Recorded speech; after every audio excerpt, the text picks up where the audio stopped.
Welcome back. Well, there are a lot of people struggling around the world right now. And while life isn't always easy, most of us are grateful for the lives that we built here in Canada. Well, our next guest says that gratitude and thankfulness is actually good for us, and she's here to tell us why. Please welcome back to the show, neuroscientist and TED speaker, Sarah Baldeo. Welcome back. Thank you. So you've got your fan section in the front. We love it. Well, that feels good, but why does gratitude also make us feel physically good? So when you express gratitude, you kickstart some really cool chemical reactions in your brain. And the most important thing to do is when you're expressing gratitude, be very external about it. So I'm talking about writing notes and verbally expressing it. And when you do that, you immediately decrease this horrible stress hormone called cortisol. So you start expressing gratitude, you're gonna see immediate decrease in the stress hormone. The second thing that's gonna happen is you're gonna kickstart the production of two really important chemicals, which is dopamine and serotonin.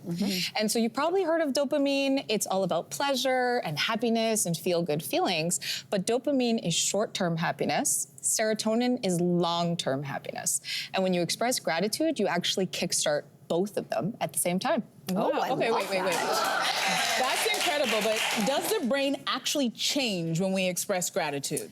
It does. So as I mentioned, we know stress is really bad for us. When you're expressing gratitude, what you're doing is creating this neural resilience. You're kickstarting what's called the new part of your brain, and it's your frontal cortex.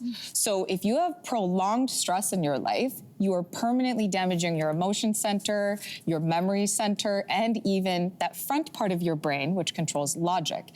It's really what makes you human. When you express gratitude, you're gonna completely kickstart that new part of your brain because you have to think about what you're grateful for, and so you override this kind of stress reaction when you're going through anything difficult in your life. Fascinating. Okay, so that you say that being grateful also reduces pain. We are all ears. How does that work? So gratitude is a great pain management practice. It reduces pain, it lowers anxiety. Whenever we're thinking about pain, just reflect on the fact that you get really stressed out. It takes over your entire brain, whether it's physical pain or emotional pain.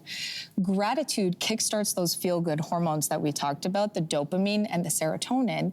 But the best example that I can think of is, think about somebody when they're going through labor, right? I was thinking of that. You're going through labor and you are in pain for sure.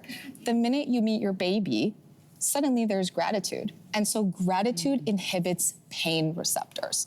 And so it reduces the anxiety around feeling pain and it increases your pain tolerance. So will the gratitude help you during the contractions?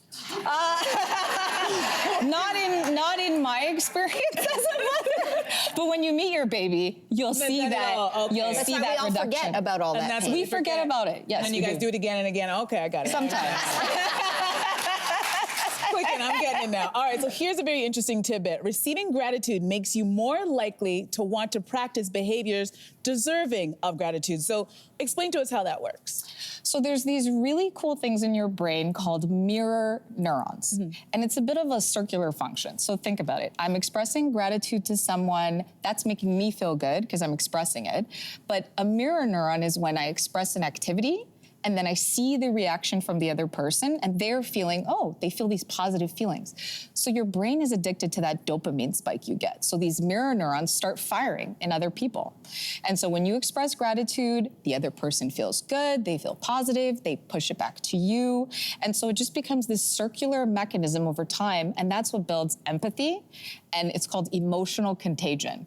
And so the feelings you start to have start being reflected in the people around you. Oh, I love that. Okay, so you also say that we have stronger memories of people who express thanks and gratitude. What do you tell us a bit more about that?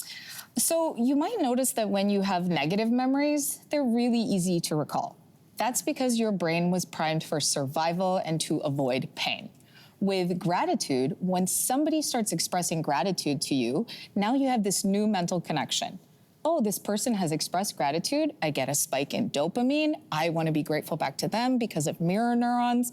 And so when you have this positive memory, it hard codes that memory and it tells your brain, this person is an ally, this person is a resource to me. And so it's easier to remember them because you've now got this positive association with gratitude. So if Anne Hathaway had said, thank you.